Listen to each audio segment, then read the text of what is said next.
Genesis chapter 30. And when Rachel saw that she bare Jacob no children, Rachel envied her sister, and said unto Jacob, "Give me children, or else I die." And Jacob's anger was kindled against Rachel, and he said, Am I in God's stead, who hath withheld from thee the fruit of the womb? And she said, Behold my maid Bilhah, go in unto her, and she shall bear upon my knees, that I may also have children by her. And she gave him Bilhah her handmaid to wife, and Jacob went in unto her. And Bilhah conceived and bare Jacob a son. And Rachel said, God hath judged me, and hath also heard my voice, and hath given me a son. Therefore she called his name Dan. And Bilhah Rachel's maid conceived again, and bare Jacob a second son. And Rachel said, With great wrestlings have I wrestled with my sister, and I have prevailed. And she called his name Naphtali. When Leah saw that she had left bearing, she took Zilpah her maid, and gave her Jacob to wife.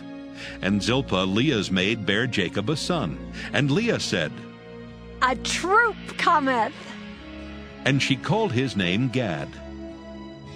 And Zilpah Leah's maid bare Jacob a second son. And Leah said, Happy am I, for the daughters will call me blessed. And she called his name Asher. And Reuben went in the days of wheat harvest, and found mandrakes in the field, and brought them unto his mother Leah. Then Rachel said to Leah, Give me, I pray thee, of thy son's mandrakes.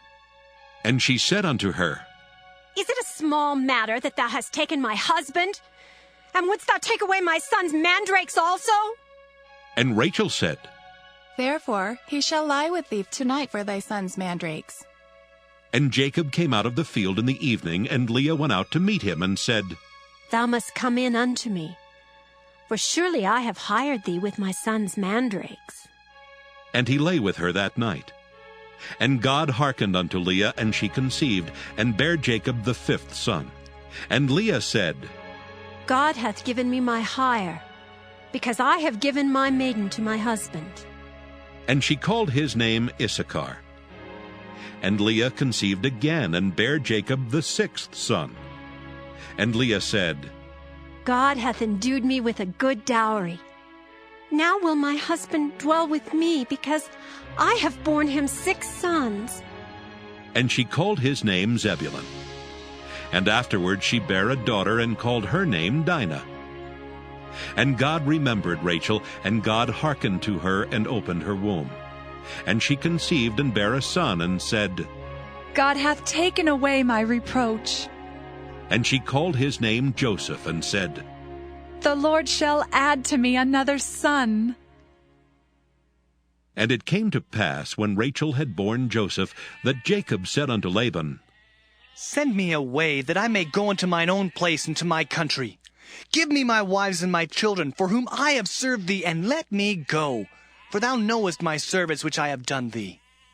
And Laban said unto him, I pray thee, if I have found favor in thine eyes, tarry, for I have learned by experience that the Lord hath blessed me for thy sake. And he said, Appoint me thy wages, and I will give it. And he said unto him, Thou knowest how I have served thee, and how thy cattle was with me. For it was little which thou hadst before I came, and it is now increased unto a multitude, and the Lord hath blessed thee since my coming. And now when shall I provide for mine own house also? And he said, What shall I give thee? And Jacob said, Thou shalt not give me anything. If thou wilt do this thing for me, I will again feed and keep thy flock. I will pass through all thy flock today, removing from thence all the speckled and spotted cattle, and all the brown cattle among the sheep, and the spotted and speckled among the goats, and of such shall be my hire.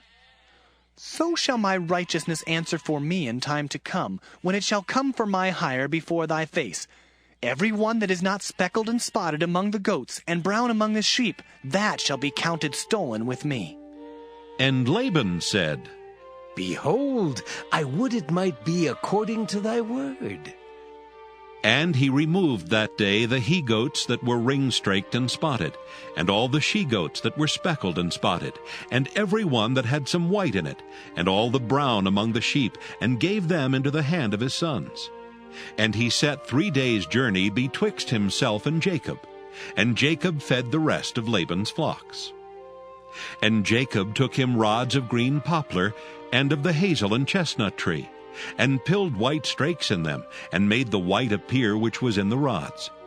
And he set the rods which he had pilled before the flocks in the gutters and the watering troughs, when the flocks came to drink, that they should conceive when they came to drink. And the flocks conceived before the rods, and brought forth cattle ring-straked, speckled, and spotted. And Jacob did separate the lambs, and set the faces of the flocks toward the ring-straked, and all the brown in the flock of Laban. And he put his own flocks by themselves, and put them not unto Laban's cattle. And it came to pass, whensoever the stronger cattle did conceive, that Jacob laid the rods before the eyes of the cattle in the gutters, that they might conceive among the rods. But when the cattle were feeble, he put them not in. So the feebler were Laban's, and the stronger Jacob's. And the man increased exceedingly, and had much cattle, and maidservants, and menservants, and camels and asses.